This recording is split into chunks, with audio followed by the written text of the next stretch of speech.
السلام علیکم ورحمۃ اللہ وبرکاتہ۔ الحمد للہ نحمده ونستعینه ونستغفره ونؤمن به ونتوکل علیہ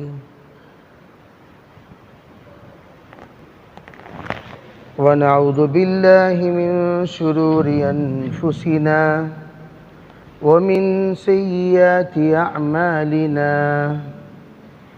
من يهده الله فلا مضل له ومن يضلله فلا هادي له ونشهد أن لا إله إلا الله ونشهد أن لا إله إلا الله وحده لا شريك له ونشهد أن سيدنا وسندنا ونبينا ومولانا محمدا عبده ورسوله صلى الله عليه وعلى آله وأصحابه وبارك وسلم تسليما كثيرا كثيرا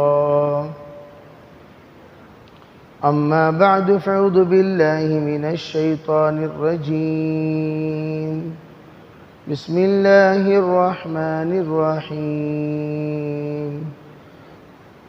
ولا تقولوا لمن يقتل في سبيل الله أموات اللهم أيدنا بتأييدك اللهم أيدنا بتأييدك اللهم أيدنا بتأييدك يا رب العالمين۔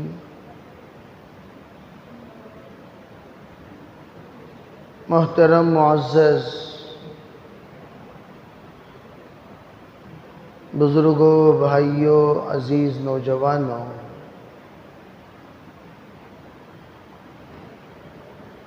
جس مبارک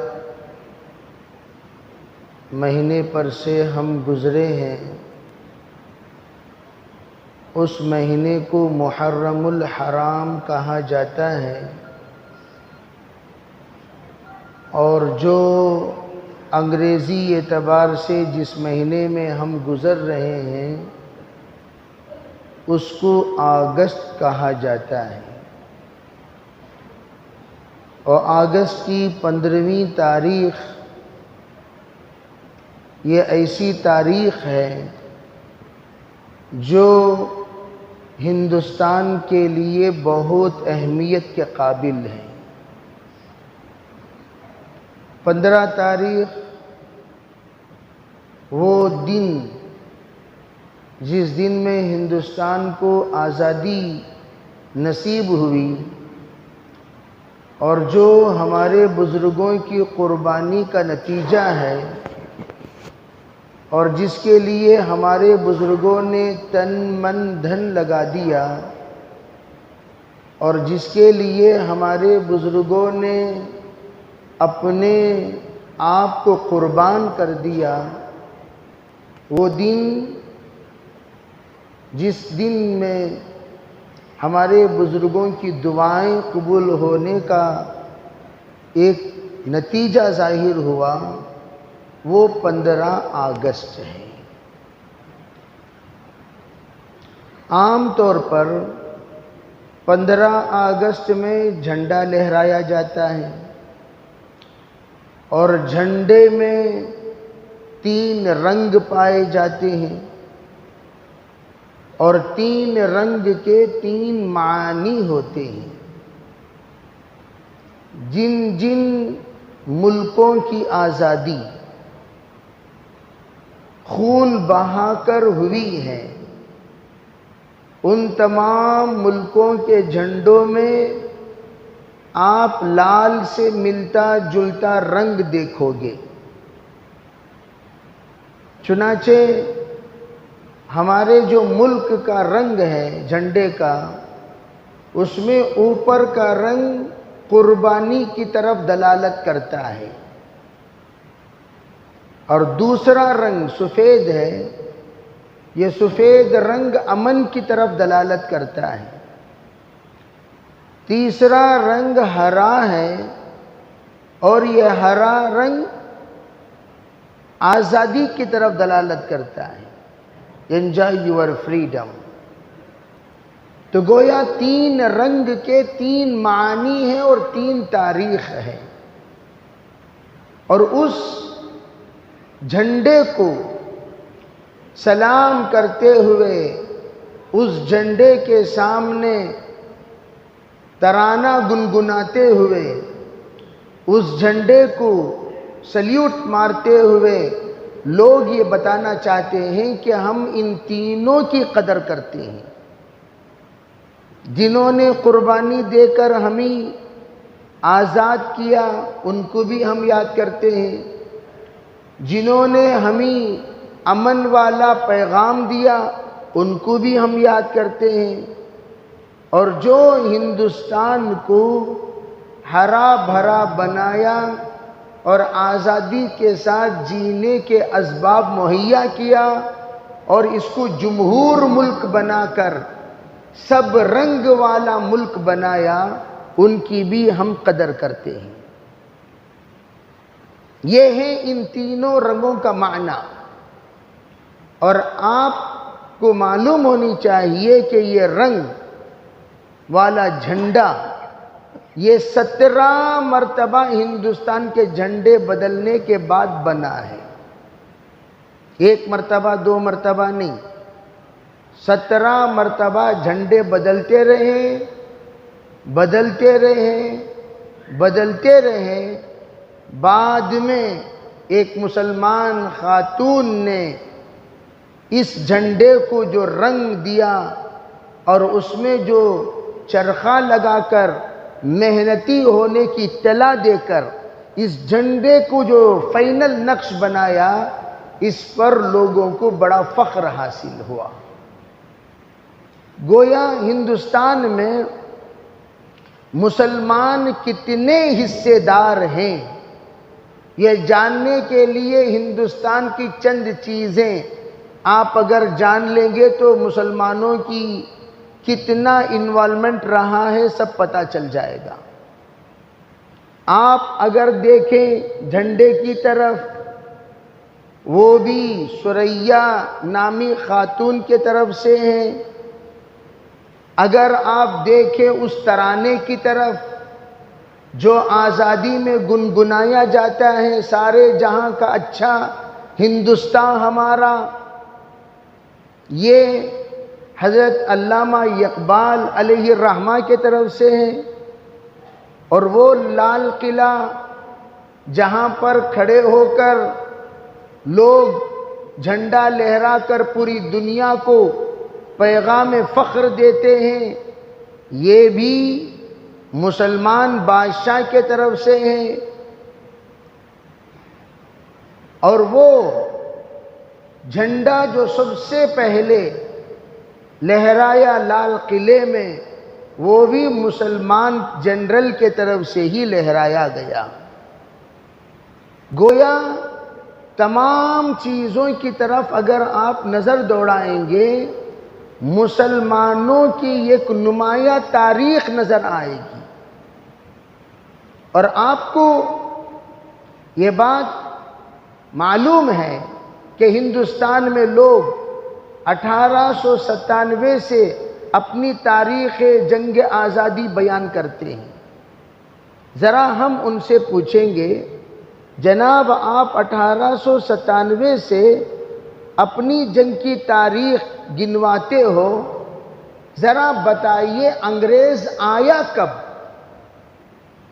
کیا 1800 میں آیا تھا؟ کہ آپ لوگوں نے 1897 سے جو جنگ کی تاریخ بیان کرتے ہو، تو آپ جو 1857 سے 1947 تک 90 سال کی جو تاریخ تم بیان کرتے ہو، کیا انگریز صرف 90 سال یہاں آ کر فتنہ کیا؟ تو وہ لوگ خود کہیں گے نہیں، انگریز آیا تھا واسکو ڈا گاما کے جو ایسٹ انڈیا کمپنی کی شکل میں جن کا داخلہ ہوا کلکتہ کے بحری راستے سے، یہ 1601 میں ہوا، 1601، 1601 میں۔ اب ان سے پوچھئے جناب جب 1601 میں آیا اور تم تاریخ بیان کر رہے ہو 1857، یہ جو 250 سال کا عرصہ گزرا، 1600، 1700، 1800 اور 1800 میں بھی 50 پر 7 سال، یہ 250 سال تک کیا تم لوگوں کو احساس نہیں ہوا کہ جنگ لڑنا چاہیے، مقابلہ کرنا چاہیے، اس کا استحصال کرنا چاہیے، اس کو مٹانا چاہیے، اس کو گرفت کرنا چاہیے؟ اس کا آپ کے اندر احساس بیدار نہیں ہوا تو کیا کہا جائے گا؟ سکوت کے علاوہ کوئی جواب نہیں۔ ان کو بتانا چاہیے جناب تم لوگوں کا 1857 سے تاریخ بیان کرنے کے پیچھے سازش یہ ہے کہ اس سے پہلے خالص مسلمان لڑتے رہے، لڑتے رہے، لڑتے رہے، لڑتے رہے۔ نواب سراج الدولہ کی شہادت 1757 میں ہے، حضرت ٹیپو سلطان کی شہادت 1799 میں ہے، اور تمام علماء دیوبند کی شہادت وہ 18 کے بعد کی تاریخوں میں آپ کو ملے گی۔ حضرت شاہ اسماعیل شہید رحمت اللہ علیہ 1837 میں، 1835 میں، 1832 میں۔ اور ان تمام تاریخوں کو مٹانے کے لیے انہوں نے کیا کیا؟ تاریخ کی ترتیب ہی بنائی 1857 سے، تاکہ اس کے پہلے کی تمام تاریخیں نسیہ منسیہ ہو جائیں، بھلا دیا جائے، ذہن سے نکال دیا جائے۔ میرے عزیز بھائیوں، یہ پورے 200 سال کا عرصہ چھوٹی موٹی جتنی جنگیں لڑی گئیں وہ سب کے سب خالص مسلمانوں نے لڑی، کسی غیر کی شرکت ہی نہیں۔ کیوں؟ اس لیے کہ حکومت جو تھی وہ مسلمانوں کی تھی، حکومت مسلمانوں کی تھی۔ تو ان لوگوں نے آنے کے بعد ڈیولپمنٹ کے عنوان پر مارکیٹ کو کس طریقے سے مالوں سے مزین کیا جائے، کس طریقے سے یورپ ممالک اور ہندوستان کے درمیان ربط قائم کیا جائے، تجارتی مواصلات کو کس طریقے سے بڑھایا جائے، تجارتی تعلقات ایکسپورٹ اور امپورٹ کا ایک کاروبار کس طریقے سے عروج پر لایا جائے، اس عنوان پر بادشاہ سے گفتگو کی۔ بادشاہ سے جو گفتگو کی اور جو نمائندوں سے گفتگو کرتے تھے وہ کون سے؟ ذرا ڈیولپمنٹ کی طرف توجہ دیں گے، ڈیولپمنٹ کی طرف توجہ دیں گے، ڈیولپمنٹ کی طرف توجہ دیں گے۔ اسی طرح ان لوگوں کا ایک چرچا پرچا چلتا تھا۔ ہمارے بزرگوں نے دیکھا یہ الو بنا رہا ہے، الو۔ الو کیسے بناتے ہیں لوگ؟ جیسے اس وقت کے حالیہ حکومت نے ہندوستان کے مینوفیکچرنگ پر اتنا ٹیکس لگایا، اتنا ٹیکس لگایا، اتنا ٹیکس لگایا، اور طرح طرح کے ان کے اوپر شرائط لگائے کہ بڑی بڑی کمپنیاں اس کو برداشت کر سکتی ہیں، جو چھوٹی چھوٹی کمپنیاں تھیں وہ سب بند ہو گئی۔ آپ اٹھا کر دیکھیں گے لسٹ، ایک زمانہ کپڑوں کی تجارت میں کچھ سٹیٹس کو ایک مقام حاصل تھا، کچھ ڈسٹرکٹس کو کچھ مقام حاصل تھا، جیسے کپڑوں کی تجارت، جیسے چمڑے کی تجارت، جیسے سونے کی تجارت، جیسے ریشم کی تجارت.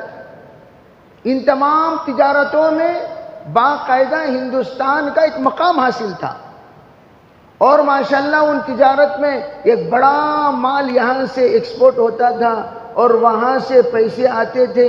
لوگ تقریباً ایک فیکٹری میں جو کام کرنے والوں کی تعداد ہوتی تھی ہزاروں کی، جس کی وجہ سے ہندوستان میں لاکھوں لوگوں کی روزی چلتی تھی. مزدور طبقہ آباد تھا. اس وقت مزدور طبقہ، اگر آپ اٹھا کر دیکھیں فہرست، پورے ہندوستان میں کروڑوں لوگ بیکار ہو گئے. کوئی کام نہیں سوائے بھیک مانگنے کے، کوئی کام نہیں سوائے بھوکے مرنے کے، کوئی راستہ نہیں سوائے چوری کرنے کے، جس کی وجہ سے جو کرائم بڑھ رہا ہے، کرائم، اس کو مارو 5,000 روپے دیں گے، اس کو مار دو 10,000 روپے ملیں گے، اس کو مار دو، اس کو ستا دو، اس کو ڈھا دو. یہ سب کے سب کرائے کے کتے ہیں. جہاں ہڈیاں پھینکی وہاں پر دم ہلاتے ہوئے چل بسے. بے روزگاری کو سب سے زیادہ فروغ دینے میں جس طرح ان لوگوں نے سازش رچی ہے،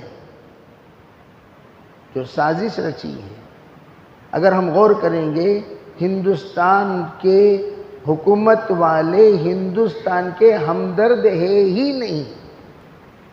خیر وہ تو ایک حکومتی پہلو کی بات ہو گئی، وہ تو آپ حضرات دیکھ رہے ہیں کہ کن کن چیزوں کو انہوں نے بیچ دیا، کیا کیا بیچ دیے.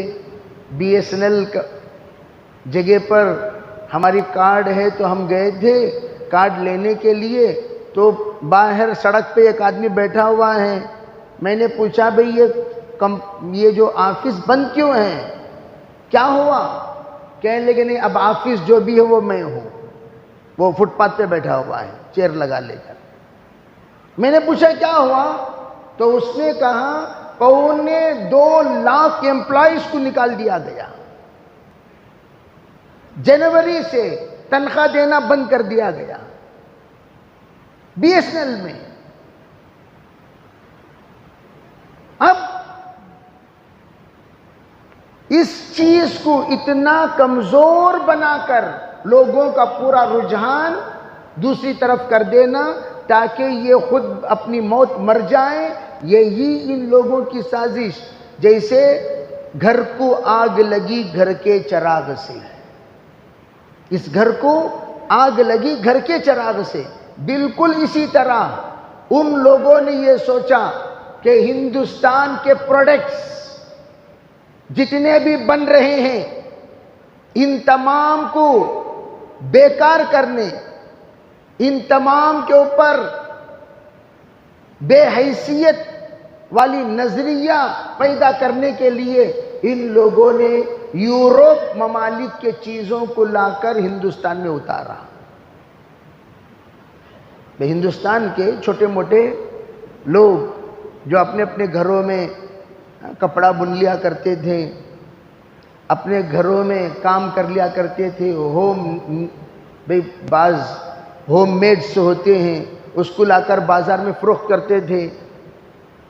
بہت سارے کام ہیں جو ماشاءاللہ کیا کرتے تھے. ان تمام کاموں پر دھیرے دھیرے دھیرے دھیرے پابندی لگا کر مارکیٹ میں اس سے سستی چیزیں لا کر لوگوں کو سستی چیزوں کی آس دلا کر ان سب کو بے روزگار ایسا بنایا ایسا بنایا ایسا بنایا. جب بنتے رہے تو دھیرے دھیرے ان کے اندر احساس بیدار ہوا، ارے رے دن بدن تو ہم بیکار ہوتے جا رہے ہیں، ہم بیکار ہوتے جا رہے ہیں. جب بیکار ہونے کا احساس پبلک میں ہونے لگا تو انہوں نے دوسرا ایپشن دیا، آپ کو باکار بنانے کے لیے ہمارے پاس اور ایک ایپشن ہے، وہ کیا؟ ہمارے پاس آ کر کام کرو۔ چنانچہ ہندوستان کو مٹانے کے لیے ہندوستان کا فوج بنائے۔ ہندوستان کو مٹانے کے لیے کون سا فوج بنا؟ انگریز فوج نہیں، انگریز کمانڈرز، فوج پورے ہندوستانی۔ اب بیچارے مرتا کیا نہ کرتا، کوئی دھندا نہیں، کوئی کاروبار نہیں، کچھ نہیں چل رہا ہے گھر ہمارا۔ ارے بھئی اس کے پاس جا کر ملازمت کریں گے، کچھ نہ کچھ مارکیٹنگ کے پیسے ملیں گے، چیزیں فروخت کرنے کے پیسے ملیں گے، کچھ نہ کچھ ہمیں اپنے گھر چلنے کے لیے کچھ رقم ملے گی، کچھ تنخواہ ملے گی۔ اس تنخواہ کے بل بوتے پر وہ تمام بیچارے ملازم بننا شروع ہو گئے۔ سمجھو پہلے تاریخ کو، کس طریقے سے کسی کو برباد کرنا ہو تو کیسے کیسے سازشیں کی جاتی ہیں۔ جاؤ، تم کیوں خواہ تمہارے پروڈکٹس بیچتے ہو، ہمارے بیچو۔ تم کیوں خواہ پریشان ہوتے ہو، ہماری چیزیں تم فروخت کرنا شروع کرو۔ چنانچہ ہر جگہ پر ان کی چیزیں آنا شروع ہوئی۔ خلق خدا کی، حکومت بادشاہ سلامت کی، قانون ایسٹ انڈیا کمپنی کا، یہ نعرہ لگانا شروع کیے۔ خلق خدا کی، حکومت بادشاہ سلامت شاہ ظفر، اور قانون ایسٹ انڈیا کمپنی کی۔ اور کون اس پر نعرہ لگانے والے؟ پورے ہندوستانی۔ ہندوستان کا ایک بڑا مجمع ہندوستانیوں کے مقابلے میں کھڑا ہو گیا غدار بن کر، اور انہوں نے یہ نہیں چاہا کہ ان کا مقابلہ انگریز کریں۔ بھئی انگریز مر گئے تو پھر کمانڈنگ کون کرے گا؟ انگریزوں کی جان بڑی قیمتی ہے، انگریزوں کی جان کا جو کفارہ ہے ان کے نزدیک وہ ہم برداشت نہیں کر سکتے، پورا نہیں کر سکتے۔ کریں تو کیا کریں؟ کریں تو یہ ہے ہندوستانیوں کے مقابلے میں ہندوستانیوں کو کھڑا کرو۔ چنانچہ جب یہ سازشیں چلنے لگی، ان کی سراج الدولہ ہیں جو سب سے پہلے اس کا احساس کیا اور پھر ان کا مقابلہ کرنا شروع کیا،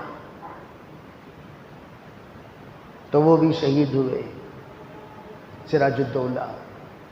پھر دوسرے نمبر پر ٹیپو سلطان رحمت اللہ علیہ کا جنوب ہند میں، پھر جنوب ہند کی پوری تاریخ بڑی تفصیل ہے۔ فتح محمد ٹیپو سلطان، ان کی شہادت 1799 میں۔ جب ان لوگوں کی شہادت ہو گئی 1803 میں، حضرت شاہ عبدالعزیز محدث دہلوی رحمت اللہ علیہ نے دیکھا کہ دن بدن ان لوگوں کی شرارتیں بڑھتی جا رہی ہیں۔ کیوں؟ 1799 پر ٹیپو سلطان شہید رحمت اللہ علیہ کے لاش پر کھڑے ہو کر انہوں نے اعلان کیا تھا، آج سے یہ جو ملک ہے وہ ہمارا ہے، آج سے یہ ملک ہمارا ہے۔ کیوں؟ اب کوئی بھی ان کو لڑتا ہوا، مقابلہ کرتا ہوا نظر نہیں آ رہا ہے۔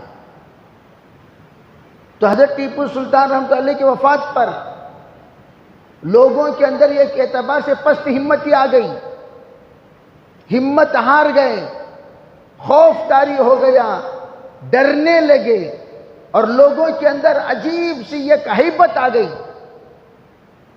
تو حضرت شاہ عبدالعزیز صاحب رحمت اللہ علیہ سب سے پہلے وہ مفتی ہیں جنہوں نے فتویٰ لکھا، آج سے انگریزوں کے ساتھ سمجھوتا کرنا جائز نہیں ہے، انگریزوں کے ساتھ لڑنا فرض ہے، ان کو بھگانا ان کو اپنے وطن سے نکالنا یہ ہر مسلمان کا اسلامی تقاضا ہے۔ کیوں؟ مسلمان روز اول سے کسی کا غلام نہیں بننا، اور نہ بنتا ہے۔ ابھی اغیار والے تو وہ کسی کا غلام بن جاتے ہیں۔ جب آپ دیکھیں گے کہ غیروں کے نزدیک جتنے کنکر ہیں اتنے شنکر ہیں، جہاں چکنا وہاں جھکنا، اجلا دیکھا اچل گیا، پیلا دیکھا پسل گیا۔ اجلا دیکھا اچل گیا اور پیلا دیکھا پسل گیا۔ ان کے لیے تو آپ اگر اینٹ پر 3 پٹی مار کر رکھ دو، ہر جانے والا رک کر نمستے کرتے ہوئے جائے گا۔ وہ تو سب کو بھگوان بنا دیتے ہیں۔ انسان بھی ان کے نزدیک بھگوان ہے۔ آپ تو بھگوان بن کر ہماری مدد فرمائے، آپ نے بھگوان بن کر ہمیں کھلائے، آپ نے بھگوان بن کر تشریف لائے، آپ بھگوان بن کر حاضر ہوئے، تو وہ تو ہر مدد کرنے والے کو کیا بول دیتے ہیں؟ بھگوان۔ ان کے یہاں بھگوان بولنے کے لیے کوئی معیار ہی نہیں، کوئی بھی مدد کرے وہ بھگوان۔ تو ان کے پاس خدا کا کوئی معیار نہیں۔ تو انہوں نے کیا؟ انہوں نے تو ذرا برابر احساس کیا ہی نہیں کہ بھئی کچھ کرنا چاہیے۔ مسلمان، وہاں بھی مسلمان لڑا اور یہاں بھی مسلمان پہ لڑنا شروع ہوا، اور قیامت تک، ذرا توجہ سے اس بات کو سمجھو، قیامت تک انقلابی قوم، تحریک اور پھر تشکیل کرنے والی قوم، مقابلہ کرنے والی قوم، موت کو، جام شہادت کو اپنے لیے نعمت سمجھ کر پینے والی قوم، وہ صرف مسلمان ہیں۔ ہم تب بھی فتویٰ دیے کہ جو بھی اسلام کے خلاف، ایمان کے خلاف، قرآن کے خلاف، ملک کے امن کے خلاف، ملک کی سلامتی کے خلاف، ملک کی ترقی کے خلاف، ملک کے ہر اعتبار سے خیر کے خلاف شر بن کر آئے گا، اس کا ہم مقابلہ کریں گے۔ وہ چاہے اولڈ انگریز ہو یا نیو، اولڈ انگریز ہو یا نیو، سب کے لیے ایک ہی قانون، سب کے لیے ایک ہی اصول۔ انگریزی ذہنیت رکھنے والا جو بھی آئے گا قیامت تک، جہاں بھی آئے گا، اس کا مقابلہ ضرور کریں گے۔ پوری دنیا میں، خالی ہندوستان نہیں، پوری دنیا میں کئی ملک وہ ہیں جن کو مجاہدین وطن نے آزادی دلائی ہے، اپنے اپنے وطن کو۔ آپ اٹھا کر دیکھیں، پورے اللہ والے تھے، پورے نیک برگزیدہ بندے، پورے تقوی طہارت والے، پورے اللہ پر بھروسہ رکھنے والے، جو دنیا دنیا دنیا دنیا مرتے ہیں، ان میں سے ایک فرد بھی نہیں، جو آخرت آخرت آخرت آخرت اس کے پیچھے پڑے رہتے تھے، پورے وہی افراد۔ چنانچہ میرے عزیز بھائیوں، آپ کو معلوم ہونی چاہیے، ہندوستان کی آزادی کے لیے 60 لاکھ مسلمان شہید ہوئے ہیں ٹوٹل۔ کتنے لاکھ؟ 1 لاکھ 2 لاکھ 3 لاکھ نہیں، 60 لاکھ۔ اس میں بلا مبالغہ 10 لاکھ علماء تھے۔ سب سے زیادہ ابتدا میں شہید ہونے والے علماء۔ جب علماء ختم ہو گئے، دارالعلوم دیوبند کی جو بنیاد رکھی گئی، وہ کیوں؟ تو علماء ہی ختم ہو گئے، سب علماء کو سولی پہ چڑھا دیا گیا۔ شاہ فتح پوری جامعہ مسجد جو دلی میں موجود ہے، وہاں سے لے کر پنجاب تک 35,000 علماء کو سولی پہ چڑھایا گیا۔ 35,000، 1 2 3 4 نہیں، 35,000۔ ہندوستان بڑا امن والا ملک، ہندوستان بڑا ثروت والا ملک. آپ کو معلوم ہونی چاہیے 1902 میں سعودی عرب مالدار ہوا ہے. انہیں جو سعودی عرب اس وقت نئے مالداروں کی علامت کیا؟ نئے مالداران شو زیادہ کریں گے، پرانے مالداران شو نہیں کریں گے. یہ فرق نئے مالدار اور پرانے مالداروں میں. نئے مالداران شو، ان کی چال الگ، کوا چلا ہنس کی چال خود کی ہی چال بھول گیا، ان کی چال الگ. نیا مالدار کی باتیں فرعونیت والی ہوتی ہیں، پرانا مالدار تواضع سے رہتا ہے. پرانا مالدار مال کی پرواہ نہیں کرتا، پرانا مالدار مال دکھاتا نہیں، پرانا مالدار مال پر اینٹ نہیں کرتا. جو نیا مالدار ہے انہیں چلر کامہ بہت کرتا، چلر کامہ. وہاں سمجھتا نا انہیں نیا مالدار. جتنے چلر ہی نئے مالدار، یہ سب کے سب مال جتنا جلدی آیا انتظار کرو، جلدی مال چلے بھی جائے گا تمہارے چلر پن کی وجہ سے. اس لیے چلر پن ختم کرو، وقار سے رہو، مال زیادہ دکھا لے کر پھرو مت. پرانا مالدار وہ یہ خاندانی مالدار، وہ وقار سے رہے گا. جو بھی فقیر رہ کر امیر بنا ہے، بھکاری رہ کر ذمہ دار بنا ہے، وہ چلر کامہ اس کی زندگی میں جاتی نہیں. کیوں؟ انہیں آلریڈی چلر نوٹ بنیا تو بھی چند دنوں کے لیے ہی نوٹ بن کر رہے گا، وہ نوٹ بننے کے بعد بھی اس کا چلر پن نہیں جاتا. اسی طرح یہاں کیا ہوا؟ یہاں شیخ عثمان حیدرآباد، یہ وہ ہستی ہیں شاہ عبدالعزیز رحمت اللہ علیہ کے فتوے پر فرض سمجھ کر سب سے زیادہ پورے ہندوستان میں مال خرچ کرنے والے، سب سے زیادہ مال. اللہ نے ان کو بہت دیا، اور مال ہی نہیں، لے آ کر اپنے بیٹے کو پیش کیا اور یوں کہا علماء کے سامنے، یہ میرا بیٹا ہے، اس کو بھی میں حاضر کرتا ہوں تاکہ ہندوستان کی آزادی کے لیے اس کو بھی آپ لے جائیے. اس طرح ہمارے بڑوں کی تاریخ. اور مسلمان سر کسی کے سامنے جھکاتا نہیں، سر کٹوا دے گا. جیسے کربلا، یزیدیوں کے سامنے جھکانا یہ مسلمان کی علامت نہیں ہے. سر کٹا دیں گے اسلام کے خاطر، سر کٹا دیں گے قرآن کے خاطر، سر کٹا دیں گے شریعت کے خاطر، سر کٹا دیں گے وطن کے خاطر، سر کٹا دیں گے آزادی کے خاطر. لیکن غلامی نہ ہمیں اس وقت منظور نہ اس وقت منظور. جو تم ایک ساتھ سول کوٹ لا رہے ہو، یہ کیا ہے؟ کیا ہے بھائی؟ یونیفارم، یو سی سی جو تم لا رہے ہو، یہ کیا ہے؟ یہ آ کر تم غلام بنانا چاہتے ہو. نہ ہم اس وقت غلام بنے نہ اب غلام بنیں گے. غلامیت ہماری طبیعت میں ہے ہی نہیں. مسلمان ہو اور غلام ہو، یہ فطرت کے بالکل خلاف، طبیعت کے بالکل خلاف. کیوں؟ مسلمان صرف اللہ کا غلام رہے گا، اللہ کا بندہ رہے گا، اللہ کے سامنے سر جھکائے گا، اللہ کے سامنے تن من دھن جھکا دے گا، اللہ کے لیے سب کچھ قربان کر دے گا. لیکن مسلمان کسی کی غلامی برداشت نہیں کرے گا. یہی صحابہ اکرام کا بھی اعلان تھا.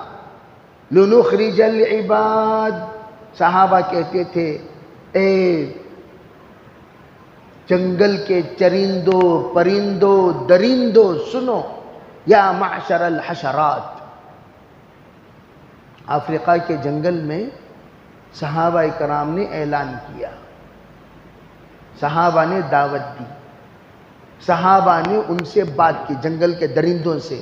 یوں کہا، اے جنگل کے درندوں سنو، نحن اصحاب رسول اللہ، ہم حضور کے ساتھی ہیں، ہم حضور کے صحابہ ہیں. ہم تو حضور کے صحابہ ہیں، ہم حضور کے ساتھی ہیں. جانتے ہو ہم لوگ کیوں آئے ہیں؟ لنخرج العباد من عبادت العباد الى عبادت رب العباد. ہم اس لیے آئے ہیں تاکہ غلاموں کو غلاموں کی غلامی سے نکال کر اللہ کی غلامی کی طرف لائے. تو مسلمان غلاموں کی غلامی کبھی قبول نہیں کیا اور نہ ہی کبھی قبول کرے گا. مسلمان کی طبیعت صرف اللہ کی غلامی کی ہے، شریعت کی غلامی، قرآن کی غلامی، حدیث کی غلامی، اللہ کے حکم، اولو العزم من الرسل، اولو العزم من العلماء، ان کی غلامی، ان کی تابعداری. لیکن لا طاعت مخلوق فی معصیت الخالق، اللہ کی نافرمانی کرتے ہوئے مخلوق کی فرما برداری، یہ مسلمان کی پوری تاریخ میں آپ کو مسلمان ایسا نہیں ملے گا. جیسے احمد بن حنبل سے کہا گیا آپ اتنی بات کہہ دیجئے قرآن مخلوق ہے، بس آپ کو ہم عزت کے ساتھ بری کر دیں گے. احمد بن حنبل نے کہا میری جان ایک نہیں، دو نہیں، اللہ ان گنت میری جان مجھے عطا فرمائے، تب بھی میں ایک ایک جان کو اس پر قربان کرتا چلا جاؤں گا. قرآن اللہ کا کلام ہے، مخلوق نہیں ہے. قرآن اللہ کی صفت ہے، مخلوق نہیں ہے. قرآن اللہ کی ذات سے نکلی ہوئی صفت ہے، مخلوق نہیں ہے. یہی میں کہتا رہوں گا، میں خلق قرآن کا قائل نہیں ہوں گا. یہ فرمایا تھا احمد بن حنبل نے، اور اسی عقیدے پر جان دے دی.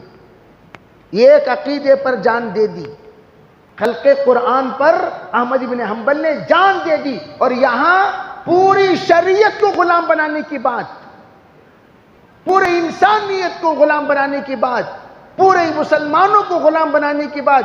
ارے ایک عقیدے پر قربان ہو جانا یہ ہمارے بڑوں کی تعلیم ہے. حب الوطن ہو اس کے لیے بھی قربان، حب القرآن ہو اس کے لیے بھی قربان، حب رسول ہو اس کے لیے بھی قربان، حب صحابہ ہو اس کے لیے بھی قربان، حب دین ہو اس کے لیے بھی قربان. یہ مسلمانوں کا عقیدہ ہے اور مسلمانوں کا مزاج ہے.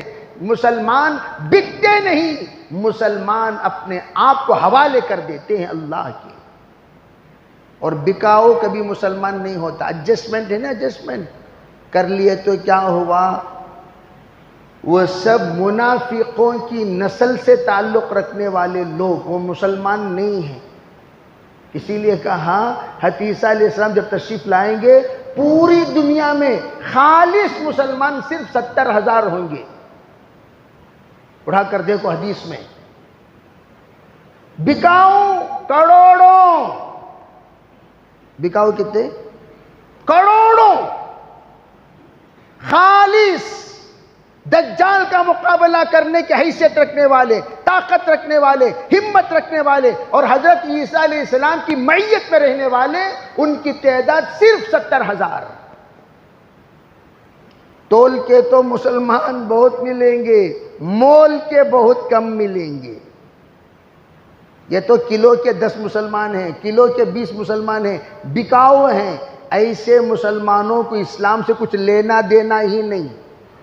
یہ آ کر اسلام فار سیل، ایمان فار سیل، تقوی فار سیل، نماز فار سیل، یہ سب کے سب سولڈڈ ہیں، سولڈڈ. اور یہ کہیں بولڈ. سولڈ اور بولڈ میں فرق ہوتا ہے. اور بولڈ بہت کم ہوتے ہیں، سولڈ انگنت ہوتے ہیں. بکاؤ. تو اس لیے ہم آزادی کے اس موقع پر یہ عزم کرنا چاہیے، ہمارے بزرگوں نے بھاگنے کے لیے ہندوستان کو آزاد نہیں کیا. ہمارے بزرگوں نے بکنے کے لیے ہندوستان کو آزاد نہیں کیا. ہمارے بزرگوں نے جمنے اور جمانے، بچنے اور بچانے کے لیے ہندوستان کو آزاد کیا ہے. آزاد ہندوستان تو ہوا جمہور کے عنوان پر، اور ہم بس اتنا ہی چاہیں گے، جمہوریت کو جمہوریت بنا کر رکھو، کوئی مطالبہ نہیں ہمارا، ہم صرف اتنا چاہتے ہیں۔ ارے وہ آزادی منانے والوں، ذرا منی پور والوں سے پوچھو، کیا ہندوستان کی آزادی کا مزہ تم نے چکھ لیا؟ گجرات والوں سے پوچھو، پہلے زمانے میں کیا ہوا، کیا تم لوگوں نے آزادی کا مزہ چکھ لیا؟ دیگر آسام والوں سے پوچھو، کیا تم لوگوں نے آزادی کا مزہ چکھ لیا؟ یو پی والوں سے پوچھو، کیا تم لوگوں نے آزادی کا مزہ چکھ لیا؟ جہاں جہاں پر ظلم و ستم ہو رہے ہیں، سب سے پوچھو، کیا یہی ہے آزادی؟ گزشتہ میں نے کیا خاک سے ہم آزادی کی خوشی منائیں بھائی؟ ہمارے لوگوں کے خون بہے اور ہم آزادی کی چاکلیٹ بانٹتے پھریں؟ تھوف ہے ایسی آزادی پر، لعنت ہے ایسی آزادی پر۔ 76 ایئرس گزر گئے، لیکن کتے کتے ہی رہے، حرام خور ہی رہے، نمک حرام ہی رہے، کمینے ہی رہے، لوفرس ہی رہے، اور جو ہندوستان کے امن کے دشمن ہیں وہ دشمن ہی رہے، انگریز کی ناجائز اولاد۔ میں نے کہا مسلمانوں، ہندوستانیوں ہی کو انہوں نے ہندوستانیوں کے مقابلے میں کھڑا کیا، بتایا کہ نہیں بتایا؟ اور یہ وہی جماعت ہے، یہ وہی جماعت ہے جو اس وقت ہندوستانیوں کے مقابلے میں جو ہندوستانی کھڑے ہوئے ہیں، یہ وہ ہندوستانی نہیں ہیں جو آزادی میں اپنی جان اور اپنا مال کھپائے، یہ وہ ہندوستانی ہیں جو اس زمانے میں بھی انگریز کی چاٹتے رہے، ابھی بھی انہی کی چاٹ رہے ہیں۔ چاٹو جماعت، چاٹو اینڈ باٹو، divide and rule, divide and rule, divide and rule, same policy جو انگریز کی تھی، وہی پالیسی اس زمانے کے، اس وقت کے ہندوستان نامی انگریزوں کی ہے، same policy, divide and rule. اور ڈیوائڈ اینڈ رول یہ آزادی کا مقصد نہیں تھا، آزادی جمہوریت۔ گنگا جمنا جو کہا جاتا ہے وہ کیا؟ یہ دونوں سنگم ہوتے ہیں، سنگم۔ تو ہمارا جو مذہب ہے سارے جہاں سے اچھا ہندوستان ہمارا، واقعتاً ہمارے بزرگوں نے اسی خواب کو دیکھ کر ہندوستان کو متحد، ہر پھول ہر رنگ والا ملک ہمارے بڑوں نے بنایا، تاکہ ہر ایک اپنے مذہب پر آزادی کے ساتھ عمل کرے، کوئی پابندی کسی پر نہ ہو۔ ایسا پیارا مذہب آج بھی، کل میں ٹرین میں آیا، رات کو فجر کی نماز پڑھ رہا تھا، پورے غیر تھے، ہم دونوں مسلمان تھے، نماز پڑھ رہے تھے، وہ بھی قبلہ ایسا تھا سڑک پہ، ارے بھائی ٹرین کا جو سڑک ہوتا نا راستہ، اس طرف قبلہ تھا۔ کرشنا راجہ پورم میں لوگ جو ہی اترے، میں نے مصلی بچھا کر فجر پڑھی، میں اور ہمارے ساتھی، تو غیر تھے، انہوں نے کہا نماز پڑھ رہے شور کر رہے ہو، نماز پڑھ رہے شور کر رہے ہو، شرم نہیں آتی تم لوگوں کو؟ یہ غیر روک رہے ہیں شور کرنے والوں کو۔ آج بھی سچے پکے ہم وطن بھائیوں میں مسلمانوں کی بہت عزت ہے، تم یہ مت سمجھو سب کتے ہو گئے، نہیں، کتا ہی کتا ہوتا ہے، سب کتے تھوڑی ہوتے ہیں، جو کتا ہوتا ہے اس کی نسل کتے ہوتے ہیں، لیکن انسان آج بھی ہندوستان میں ہے۔ اور چنانچہ میوات میں جو ہنگامہ ہوا، ان کے سپورٹ میں آنے والے غیر، انہوں نے آ کر آج مددوں کا ایک دروازہ کھولا ہے، اٹھا کر دیکھو تا اخبار کیا کہتے ہیں۔ اس لیے میرے عزیز بھائیوں، سب کو ہم برا بھلا نہیں کہنا چاہیے، کچھ ہیں جو میں نے کہا وہ اس وقت جو ان کے پروردہ ہیں، وہی لوگ آج بھی ہیں جو ہندوستان کے امن کو بکھیرنا چاہتے ہیں، ختم کرنا چاہتے ہیں۔ اللہم انا نجعلک فی نحورہم ونعوذ بک من شرورہم، یہ دعا لازمی طور پر ہم سب کرتے رہیں اپنی اپنی دعاؤں میں۔ اور عصر کی نماز کے بعد 11 مرتبہ انا آتینا کل کوثر پڑھا کرو تاکہ دشمنوں کی دشمنی سے اللہ ہماری حفاظت فرمائے۔ بقیہ تفصیلات انشاءاللہ بتائے جائیں گے۔ وآخر دعوانا الحمدللہ۔